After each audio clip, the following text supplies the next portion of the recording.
Hello and welcome to Tech Deals. Ryzen 5 3400G, the APU including VEGA 11 integrated graphics, the everything guide. If you want to know about this $150 4-core, 8-thread, 3rd generation processor with built-in graphics, this is the video for you.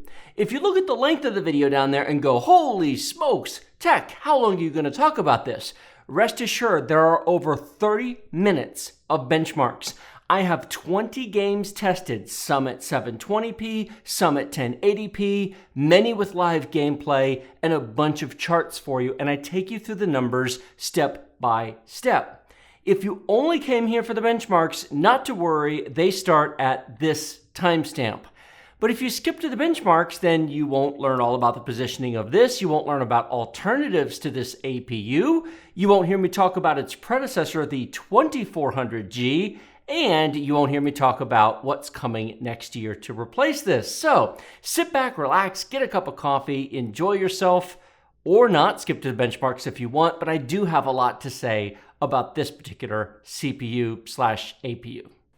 Before we get to that, this video is sponsored by Skillshare. Skillshare is an online learning community for creators with more than 25,000 classes in design, business, and more. For less than $10 a month, you get unlimited access to every class on Skillshare. That is an unbeatable value. Whether you want to fuel your creativity, curiosity, or career, Skillshare is the perfect place to keep you learning. An example of a class you might start with is YouTube vlogging, how to start a YouTube channel today. If you want to do what I do, you can use this class to give you an idea of where to go. This particular teacher has almost 1,500 students and 71 reviews that you can read on the Skillshare site. Because Skillshare is sponsoring this video, you can sign up with the link in the video description below and you get 2 free months of unlimited access to every class on the site. That's a deal. Okay, now back to the video. First things first, a couple of housekeeping items to get out of the way. Tech specs. I don't like to get too nitty-gritty on tech specs in my videos because I focus on real-world use. How is this actually going to perform for you when you're sitting in front of the computer compared to your other available choices? However, since I do have a 2400G sitting next to it, I think it's worth talking about the change from the previous generation to the current one. The 2400G is still available, brand new. You can buy it on Amazon and Newegg. I will link to those down in the video description below. And you might very well find a deal on a used one over on eBay, which I will also link down there below as well. The 2400G was built on a 14 nanometer process, and it was a Zen first generation core. It had 4 cores and 8 threads, VEGA 11 graphics. The onboard CPU tended to run at about 3.7 gigahertz in the real world. It actually boosted higher to 3.9, but it didn't. 3.7 is what it typically ran at. The iGPU, the VEGA 11 graphics, ran at 1250 megahertz. It was overclockable, but overclocking, of course, always depends upon your specific chip, your cooling, your environment, the quality of your motherboard, etc. 1250 is where it was at. The Ryzen 5 3400G is, despite the 3 in the product number, not a Zen 2 processor. It is a Zen Plus. Think of it as being equal to the 2nd generation standalone chip, such as a Ryzen 5 2600 Zen Plus microarchitecture. It is built on the 12 nanometer process, so it is improved over the 1st gen, but it is not the 7 nanometer process of true Zen 2 chips like the Ryzen 5 3600.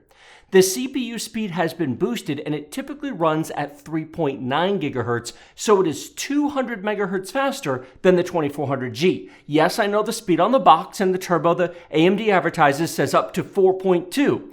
Well, as you'll see in the benchmarks in a few minutes, no, it doesn't. And no, what you're going to see in the benchmarks is completely stock operation. I didn't overclock it in any way.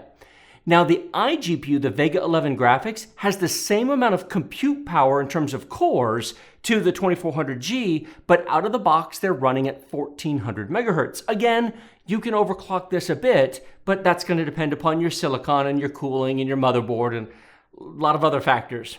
It's about 12% faster on the iGPU side to the 2400G and 8% faster on the CPU side going by AMD's numbers, but it's a little bit less in the real world.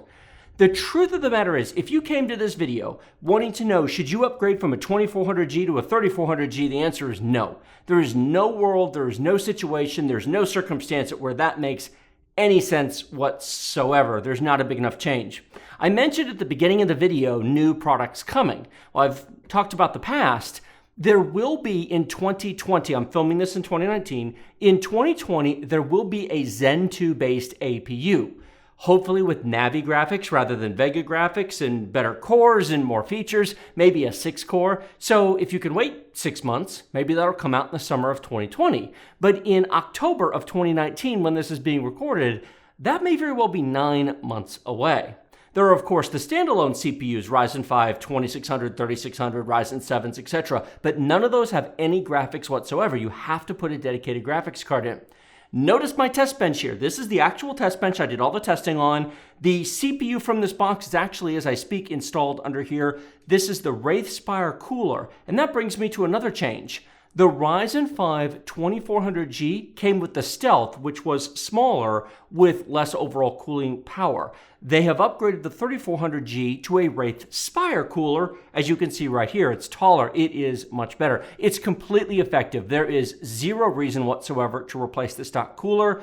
Even if you just, well, if you like the aesthetics or the look of something else, by all means, but this runs cool and quiet. It really is not a problem. And if you're building a budget system, money for a cooler is the last place you should be spending money.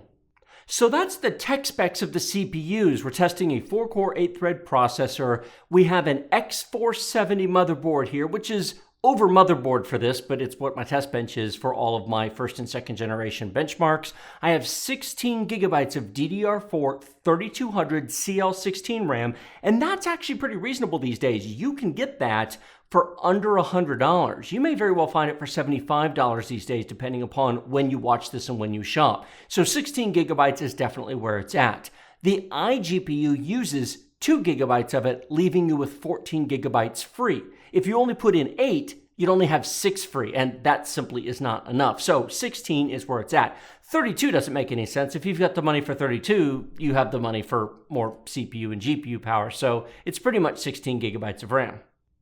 Okay, having gotten all of that out of the way, who should buy this and who should not buy this?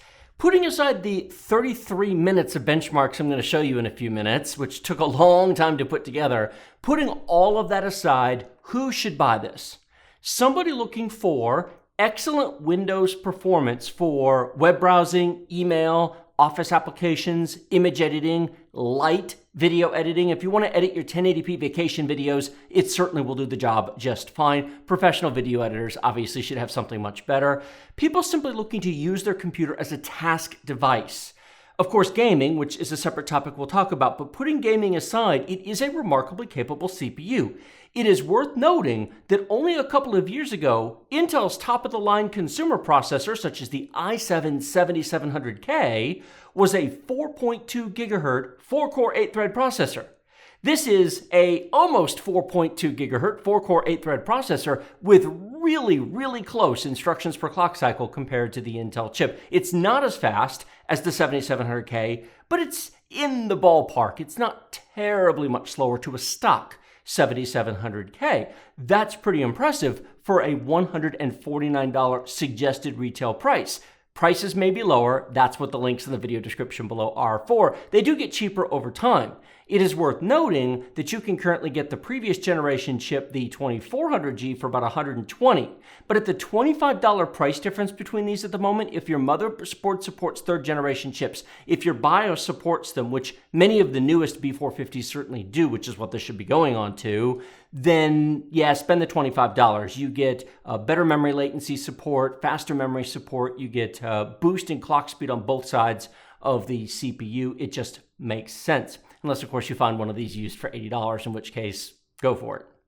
To add one more point to the who should buy one of these in the first place, I'd like to point out that this box with the 2400G is currently empty. And the reason it's empty is because this is downstairs in my front desk computer slash email machine slash mailroom computer slash whatever I need. I've got a computer in the front of my office, which I don't game on. It doesn't do anything intensive, but I use it to, for example, print UPS shipping labels, or I use it to check my email or check Twitter, or do anything I need to do without having to walk to the back editing room and get to my main production workstation. If I just need a simple computer, I have this sitting there. It does the job beautifully. There's no graphics card installed. There doesn't need to be one. I have a wall of graphics cards I could possibly put in there, but it would be a complete waste. It'd be a waste of both electricity and a graphics card being put in there, because if you're not gaming, you don't need a dedicated card in most situations. So that's where that's at, and that's where this slots in very nicely.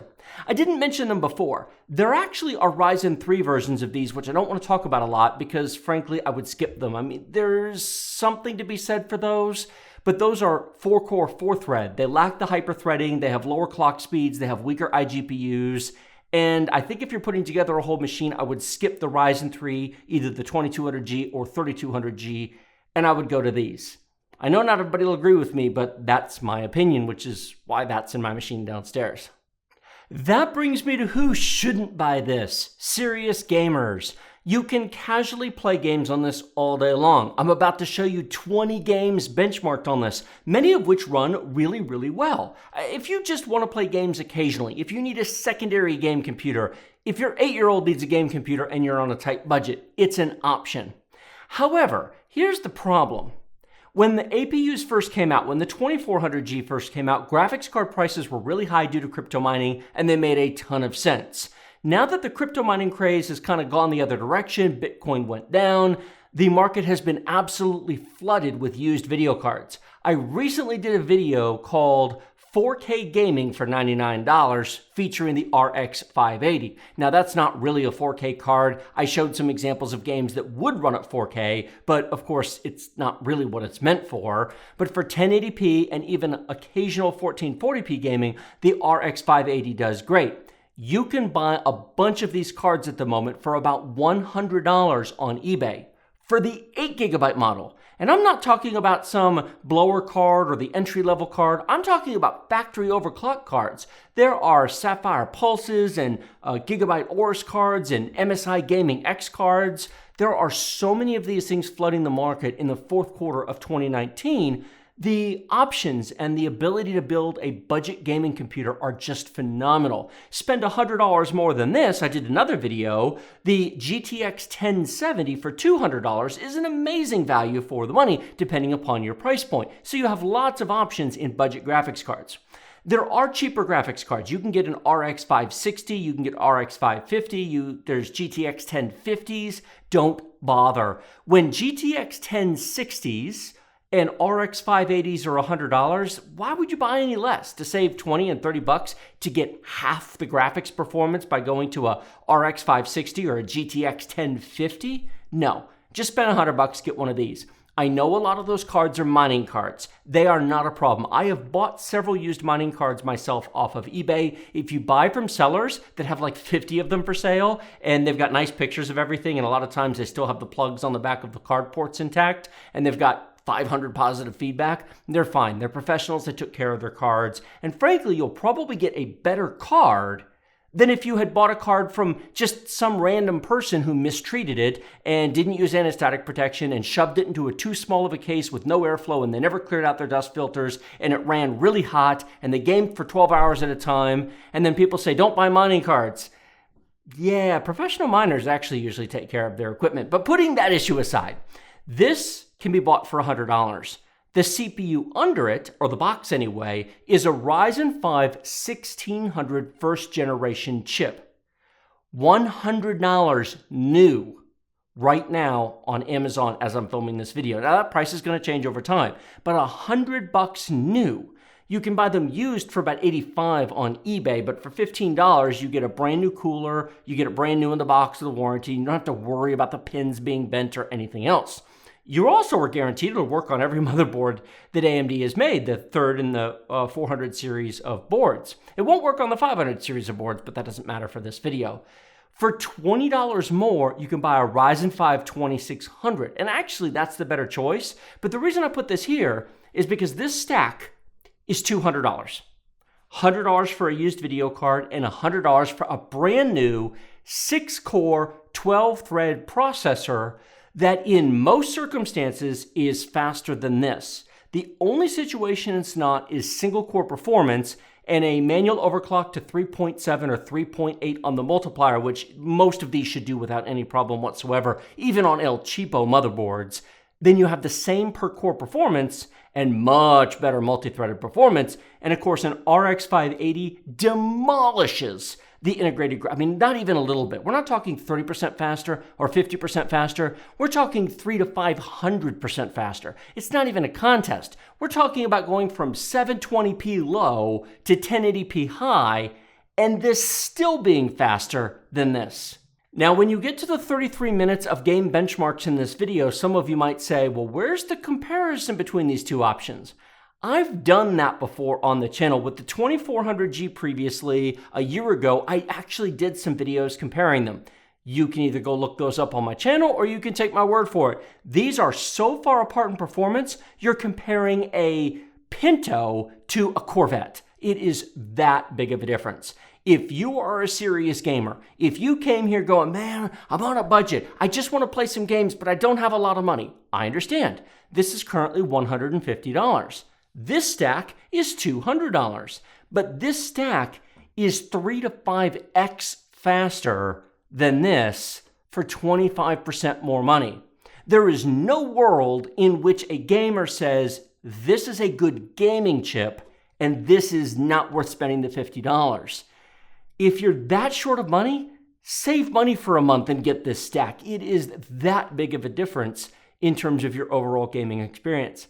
If, however, you only have $150 today and you are determined to buy today and you absolutely, positively must have something today, swap the RX 580 for an RX 570. You can find those for $80 to $85 on eBay, so that'll save you $15 to $20. Then swap the Ryzen 5 1600 for a Ryzen 5 1400 or 1500X. You can find those in the $70 to $75 range on eBay. That gets you down to about the $150 price point. I don't think it's worth the savings. I think getting this is the deal, but if 150 is it, if you've got 150 and you must buy today and that's your only choice whatsoever, RX 570 and Ryzen 5 1400 or 1500X. Now those are 4-core, 8-thread processors just like this, but they're cheaper and you get to get a dedicated graphics card. To make a long story short, in isolation, the 3400G is an impressive product by any means. Compared to the $150 price point that Intel's offering, the built-in graphics here are far superior. The overall performance is superior. It's a very, very nice CPU. It's just that there are so many good used and previous generation options available, it kind of gets run over by those, which really isn't AMD's fault. After all, if those RX 580s weren't $100 on eBay, plentiful, tons and tons of them, then that might not be necessarily as viable an option.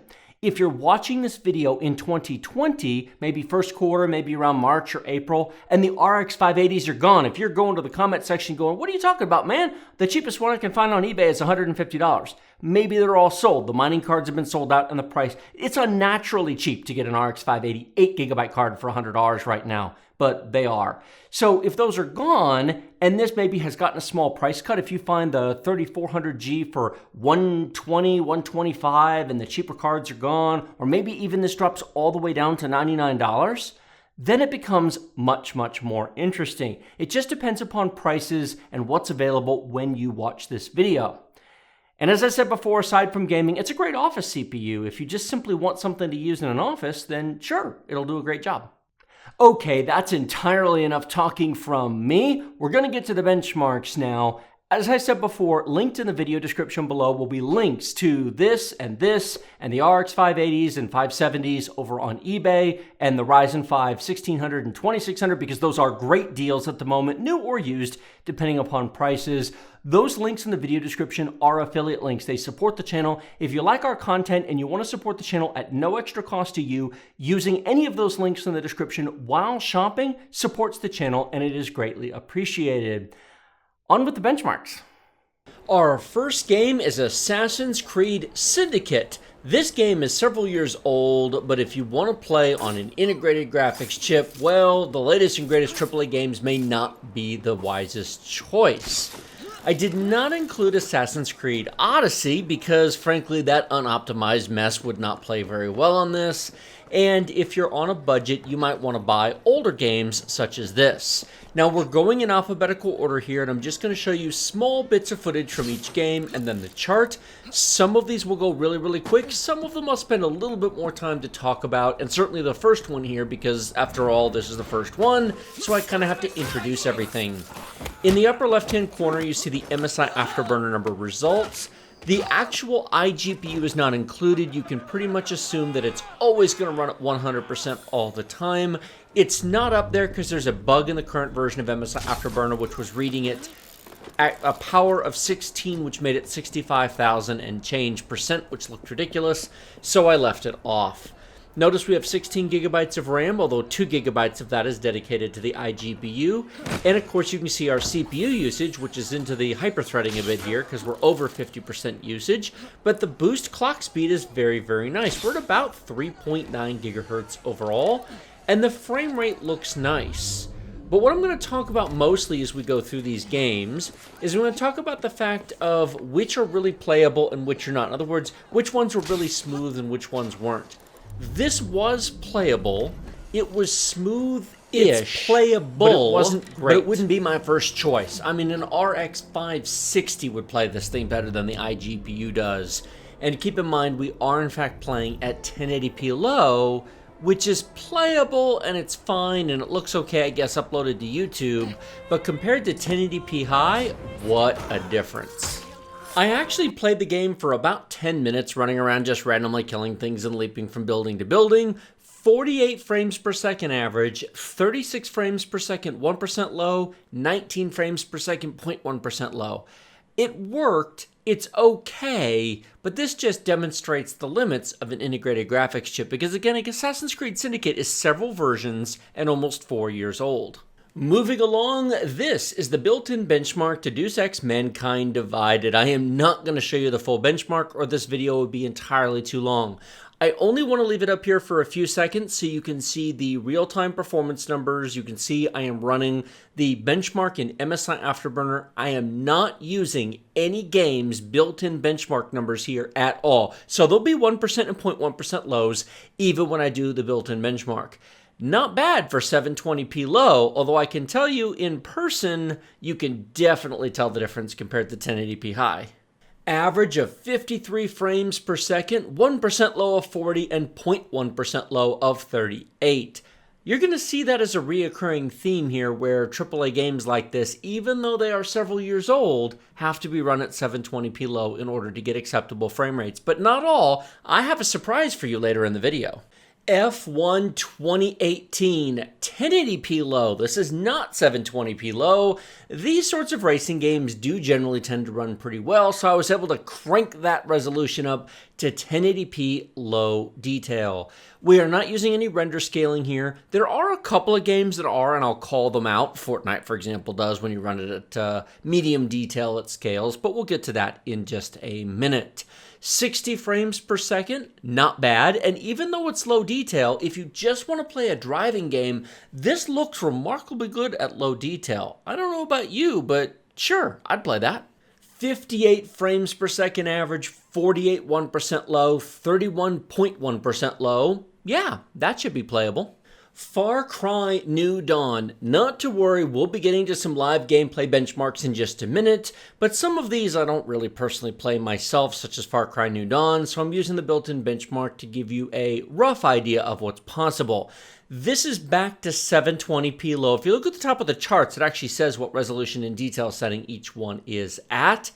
It's not terrible, but it's not ideal. We are just under 60 frames per second at the moment. But keep in mind that these built-in benchmarks do not always reflect all the busy parts of a game. If you get into a heavy firefight or a lot of effects or explosions or stuff going on, you may hold this frame rate. It may dip down. In fact, you can see here we're down at 46, 47 frames per second right there.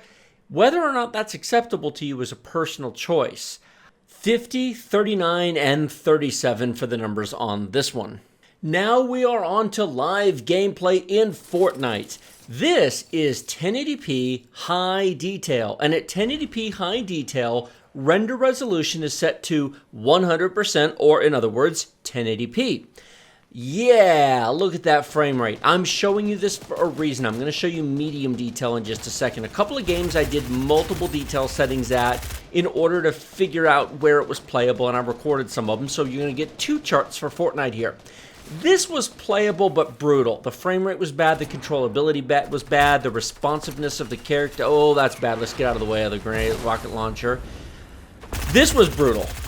Now we're going to switch over to medium detail. Now this is still 1080p, but at medium detail, the game sets the render resolution to 720p. Now it also changes all the various detail settings from high to medium.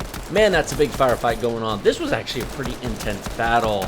We did end up winning this particular battle. We lost the other one, not that it matters. I played both battles full. I engaged in combat, ran around, built stuff. I tried to be as active as possible to make it interesting. Take a look at that frame rate. The current running average, you can see there in the middle, is 84 frames per second, although obviously that's going to change by the time we get to the benchmark. And the real-time frame rate is all over the place. This was completely, totally playable. It was smooth and responsive. The controls, I pressed the keys, my character moved, the aiming was fine. My personal skills aren't that great, but there was no issues with controlling this whatsoever. So yes, Fortnite 1080p medium detail is 100% playable on this CPU. Let me show you the high chart first. 34, 26, 17. I do not recommend high detail at all in this game. Now, you can find intermediates if you want to play around and tweak it, obviously. This was a bad experience. Don't play this at high detail on an iGPU. At medium detail, 79 frames per second average across the entire battle, 41% low and 13.1% low. Don't stress about the 0.1% low respawns. You die, you respawn. It's Team Rumble. You die, you respawn. You die, respawn. That's the 0.1% low. Don't stress it. Very, very playable. Not a problem. Ghost Recon Wildlands. Now this game does have a built-in benchmark, but we did not use it because I love playing this game. It's entirely too much fun. This is 720p low detail and it's ugly. Medium detail looks nicer, but the frame rate is just not acceptable. Now this is a AAA pretty beautiful title, and if you set it to even just medium detail, it looks a million times better. I tried. I really did. It just is simply not playable. It's not responsive at medium. There's just too much pretty on the screen. 720p low it is, but the controllability is great, the frame rate is great, the responsiveness is great, that helicopter crashes beautifully, and overall, not a bad experience. Now, it is not 60 frames per second. Take a look at this. We are currently at 46 to 47 frames per second, but I played this for 22 minutes and 55 seconds, or rather that was the length of the recording. Way longer than some of the other games because I get carried away, drive around, I blow stuff up and do stuff. So this was a long benchmark, relatively speaking. Usually 5 or 10 minutes is about how long you run the bit, well, Fortnite runs longer because I played at the end of the battle, but others, you just run around for 5 or 10 minutes, blow stuff up, shoot things, etc. I love this game. This is entirely too much fun. And I went and destroyed a lot of convoys, grabbed the helicopter, flew around for a bit, set off some grenades and bombs and mortars, attacked the Unidad base, infiltrated, destroyed the drone jammer, killed everybody in the base, and had entirely too much fun. All while under 60 frames per second. So if anybody tells you you have to have 60 frames per second to have fun in a game, point them to this video and point them to this spot and say, no you don't. You just have to have good controls and be willing to put up with really, really ugly graphics in 2019. Although 10 years ago these would have been lovely, but, well, they would have been decent 10 years ago, but they're pretty bad today. In any case, I won't bore you with more of this other than to say that if you're really willing to put up with the uglies, you can do a lot on integrated graphics. 48 frames per second average, 35 1% low, 26 1.1% low.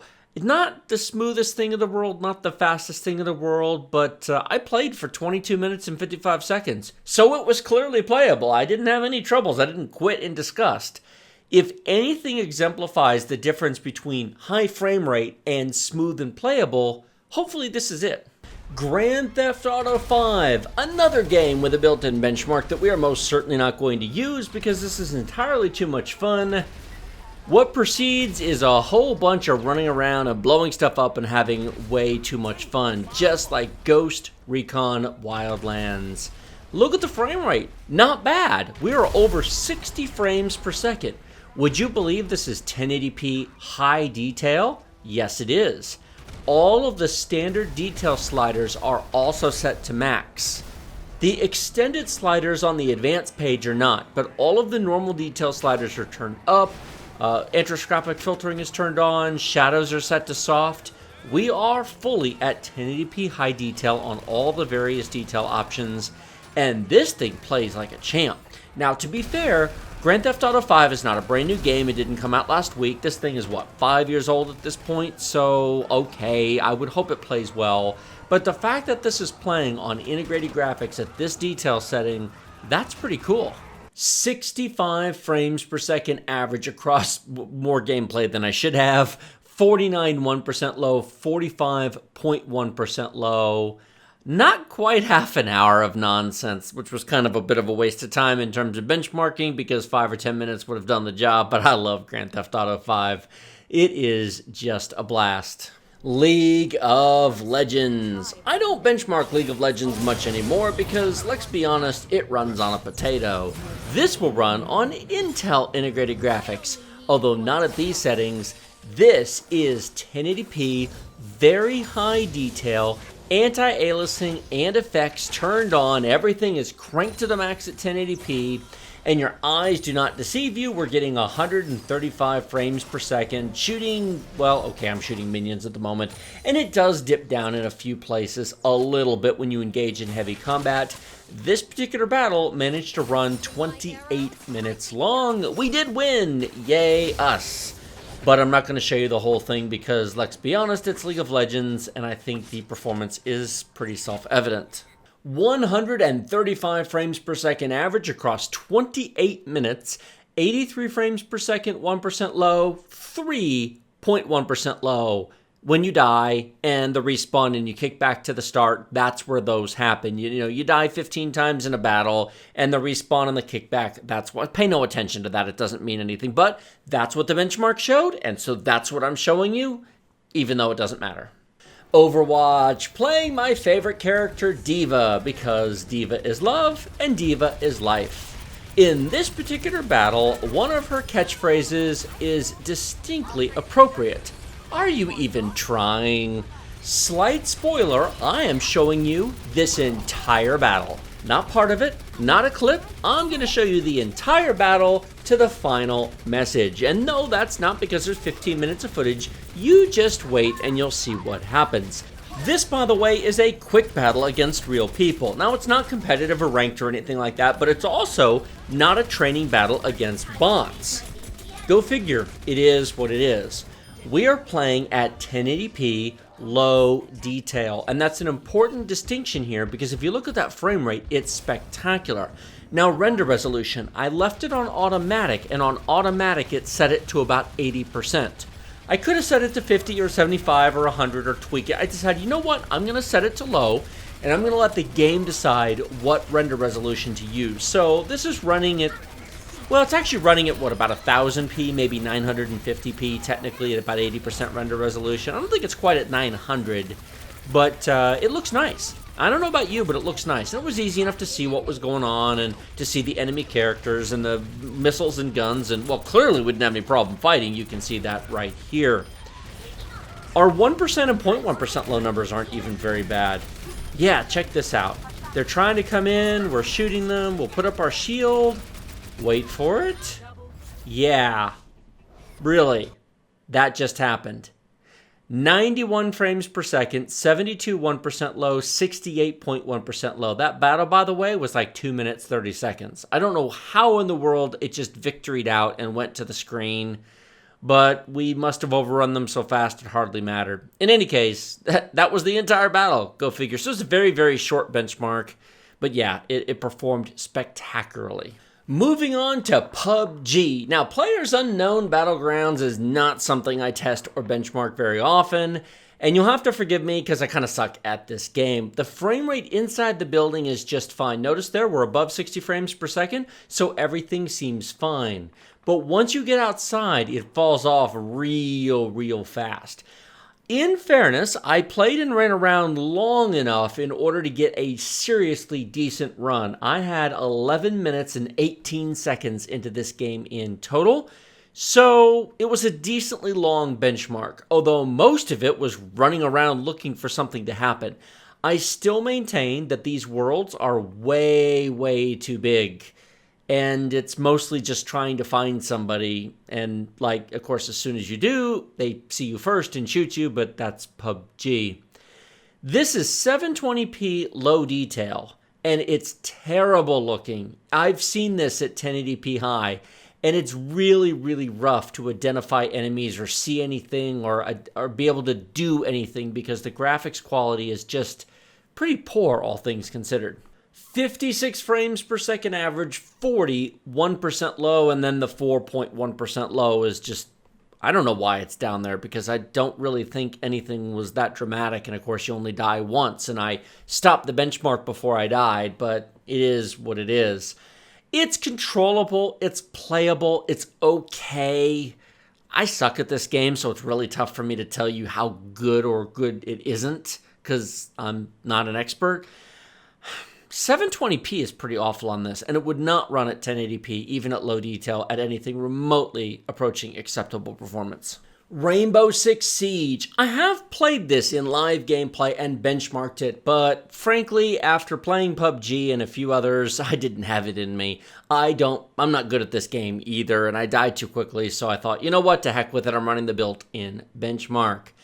This is 1080p high detail, but the game sets render resolution to 50%, which is what you're watching right now. I tested it. I actually raised it to 100% to see what it would do, and oh boy, it went right into the tank really fast.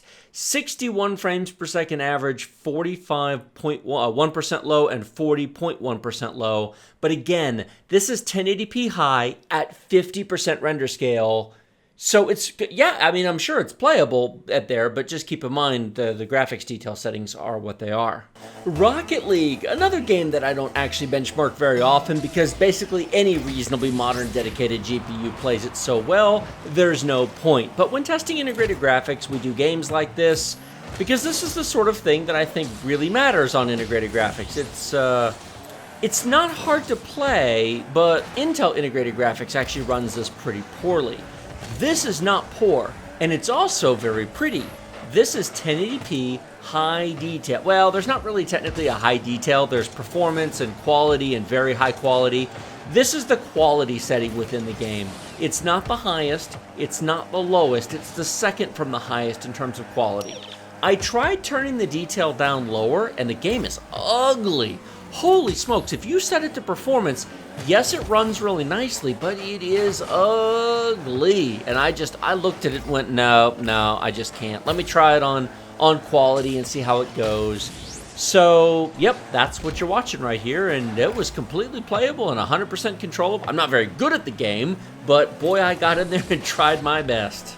57 frames per second average, 44 1% low, 29.1% low. No issues whatsoever. Pretty, nice, controllable, great, wonderful. Integrated graphics? Rocket League is exactly the sort of game this thing was made for. Moving along to a game this was not made for, Shadow of the Tomb Raider. Hi, Laura, or Lara, or how do you pronounce it? Well, it doesn't matter how you pronounce her name. This is 720p low detail. It still looks reasonably decent considering it's low detail and considering it's 720p, but it is definitely a downgrade in terms of graphics quality from high detail, and it's not running at 60 frames per second. I suppose it's playable, but yeah, 44 frames per second average, 32 1% low, 19.1% low.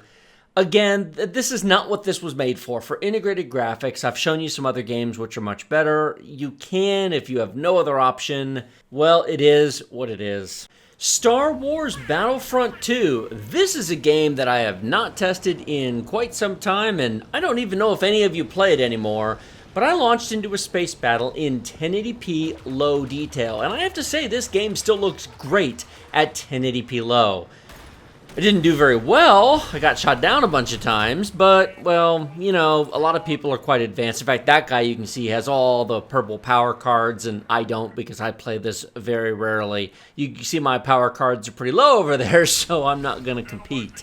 It's unfortunately one of those games where if you get behind the power curve and everybody else has the high-end cards, well, that and skills, which I don't have, but it runs quite well. You can see here that we are not quite 60 frames per second. It was smooth. It was controllable. I didn't have any issues with it other than that.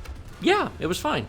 56 frames per second average, 29 frames per second, 1% low, and 16.1% low. But I died a bunch of times in this battle. The deaths, the respawns, the kickbacks, that's going to drive those numbers down by quite a bit. Yeah, it was absolutely fine. Not a problem at 1080p low.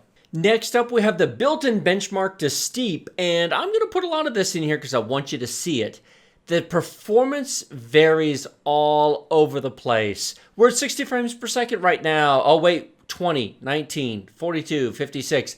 I ran this benchmark I ran it over and over and over and over. I was trying to get these stutters out of it. I thought, okay, it's not cached from the drive. Something's wrong. It kept stuttering in the same spot every time. It's doing something that the iGPU doesn't like. And I can't imagine it's VRAM. I can't see it because it's bugged out in MSI Afterburner, but it's fine. We're 60 frames per second. Everything's great. And then it just falls through the floor. This is a good example of where games seem to run fine most of the time, and then occasionally you run into hiccups or you run into compatibility issues. Here's another one here. It's going to come up here in just a second. Look at that. We got great performance. Now we don't. Look at that. 13, 9, 8. It did that in the same spot, run after run after run, and I could not get it to stop doing it. Rebooting it, relaunching it, same thing every time. 47 frames per second average, which sounds great, but what you just watched is a good example of what's not great. 8 frames per second, 1% low, and 6.1% low. Yeah, that was 720p low as well. I mean, I couldn't turn it down any lower. Everything was down to the bare minimums. Not every game is meant to run on integrated graphics. Strange Brigade, the multiplayer co-op game against bots. I demonstrated this E3 2018. I think I've mentioned that every time I benchmarked this game. There's a supporter exclusive video showing that somewhere. Actually, I don't remember if that's supporter exclusive or not. It's been so long, it doesn't matter. It's not important. You can see the performance here on the screen. It runs well enough. Not great, not terrible. I actually tried it in both Vulkan and DirectX 12, and it was actually faster in DirectX 12, believe it or not. I know some people are going to say, this game has 2 different graphical modes. Why didn't you do the other one? I did, and this is the faster one. So you are seeing the faster one, and it's not bad, all things considered. We are running at 44 frames per second average, 38 1% low, and 36.1% low. That's not bad, but obviously in the game itself, it's going to drop off at various points when you get a lot of stuff going on. 1080p low, you can certainly lower it to 720p if you want to, but yeah, it should be playable at some detail setting and resolution. I said before I had a surprise. Well, surprise, Division 2. This blew me away. This absolutely shocked me more than anything else I tested or played on this setup. This is 1080p low, not 720p, 1080p. And it does not look terrible. It actually looks pretty good. I played this for 17 minutes and I did a full mission including the boss. I didn't actually just run around and just shoot things. I'm actually taking over a control point here at the moment, but I engaged some heavies, I engaged a boss, and yeah, look at the performance. Okay, no, it's not 60 frames per second, I know, but 100% controllable. Frankly, I could have played this all afternoon. It's not the prettiest thing in the world, but I absolutely could have kept playing it. It was not remotely hesitant. It wasn't laggy. I wasn't sitting here going, oh, come on, controls, move, do stuff. It was completely, totally amazing. The Division 2 is not an old game. It's, what, a year old at this point?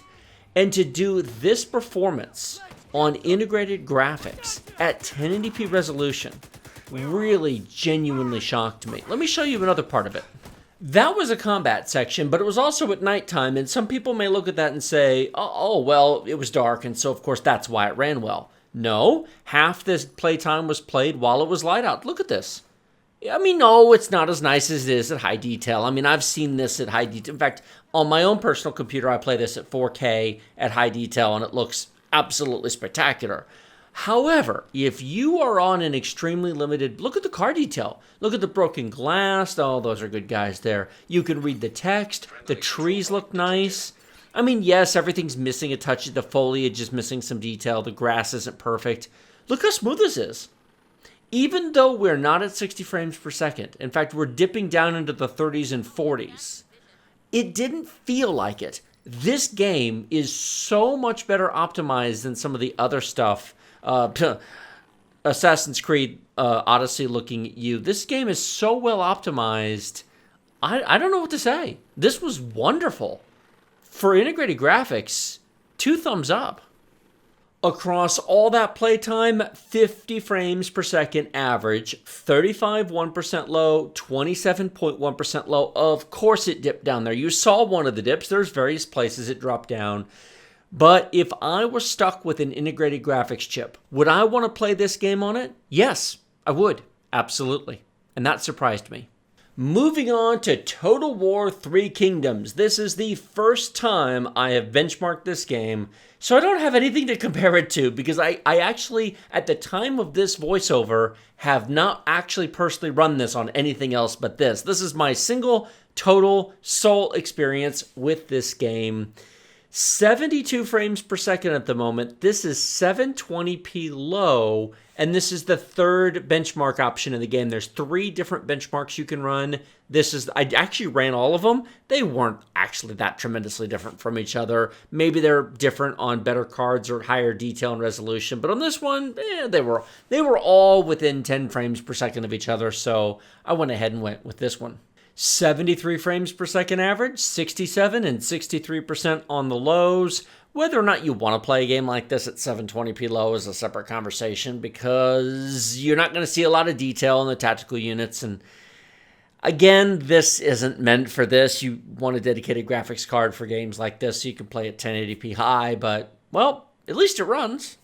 Moving on to a game that is meant to be run on integrated graphics, World of Tanks. 1080p, high detail, dynamic resolution turned off. So this is true 1080p, true high detail with the dynamic option turned off. This is not bad. This is 73 frames per second at the moment, although I'm looking at bushes. You notice the average that we're running at the moment is much lower at 58. And no, it doesn't run at 73 the whole time, but it does run remarkably well. We're just going to jump ahead to another section where I was driving. The enemy at this point is down to 4 tanks and artillery, and so we're chasing after them. But you can see what it looks like when you're driving cross country. It's a little under 60 frames per second. If you're uber competitive and want a better frame rate, fine, 1080p medium. You can certainly do that, and you kick that frame rate right up. But the fact that this does 1080p high detail is impressive. Across the entire battle, we average 57 frames per second with a 43.1% low and a 40.1% low. 2 thumbs up for World of Tanks. World of Warships. Yes, we have the shooty boat game again, and I've got low, medium, and high detail for you. Those of you who don't know, I am a World of Warships community contributor, which means they give me some free stuff in the game and ask me to promote it from time to time. This is one way I do it. Making videos over on the Rogue Tech Gaming channel is another. But that has nothing to do with the benchmarks today because Well, it runs really well at low detail, which is what you're watching at the moment. 1080p for the record. I'll show you the charts in just a second. Now, it's not very pretty at low detail. Take a look at the water. That's really not, I mean, okay, it doesn't matter. It's just a game. It's whether or not you can play it and control it is what matters. And you certainly can. You saw right there, I had no issues whatsoever. Although the secondaries aren't turning because the animate small objects isn't turned on, so they look ridiculous shooting out both sides, even though they actually should be turning. But, you know, that's low detail for you. What do you want? Oof! We took a torpedo, but thankfully we got it fixed. How about we give that ship the what for, shall we? Like, zoom in and... Oh, you must be joking. We got a Citadel, we set him on fire, but we did not sink him. Boo! How about we move over to medium detail? Take a look at the water. Notice it looks more like water and less like a glassy flat surface? Again, doesn't really matter for the game itself. You run what you run. Notice the frame rate's much slower. But this time, we've got more realistic smoke, more realistic terrain effects. We got more realistic shell effects. The secondaries are firing in the correct direction this time. And overall, it's just a much better experience. Now, granted, it's not running at 100 plus frames per second. One question some of you are going to ask is, wait a minute, my game never runs over 75 frames per second. How are you doing that, Tech? Well, I'll tell you. There is an option within the game within the game, but within the game folders called Engine Res. There's a mod in there. You can change it. It's a text file, basically, and it's an XML file, and you can change it. It's defaulted to max 75 frames per second. That's normally the max the game will ever run, but you can type any number in there you want, and I go in there and I type in, like 200 or 300 or whatever in order to uplift that so that we can get the true performance of the game.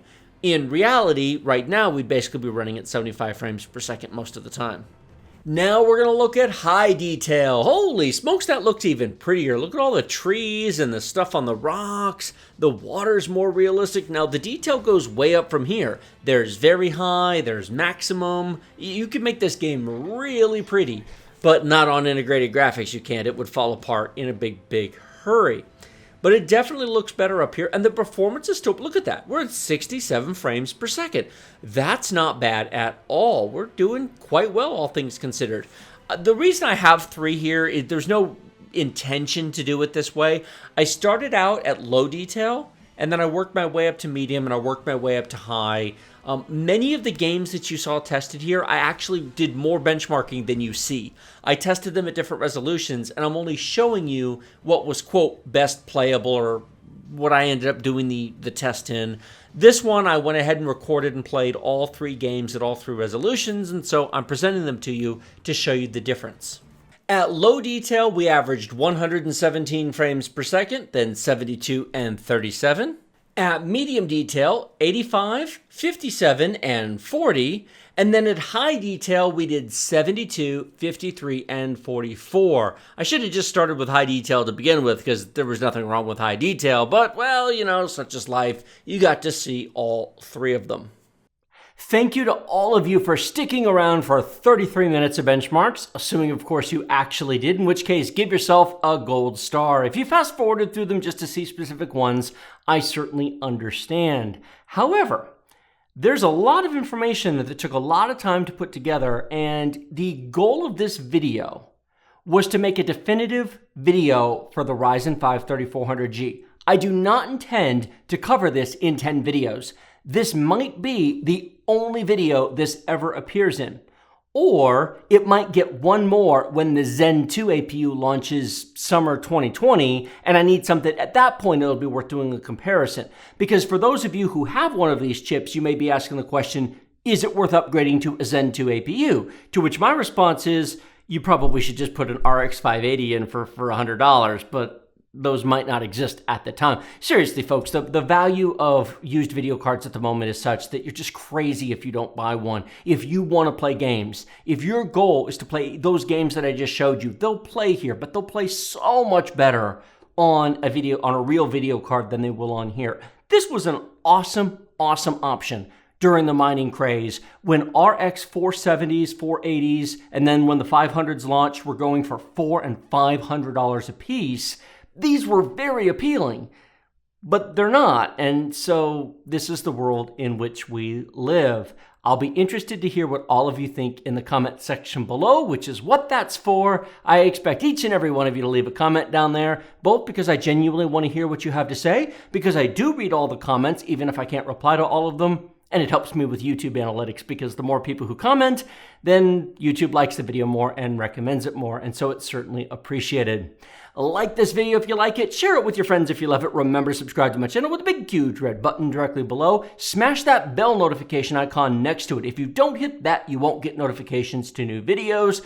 Check out the links in the video description. Follow me over on Twitter. Follow myself and my wife on Twitch. And then we have a Discord you can join down at the bottom of the video description below as well. Thank you all so much for watching. I will see all of you next time.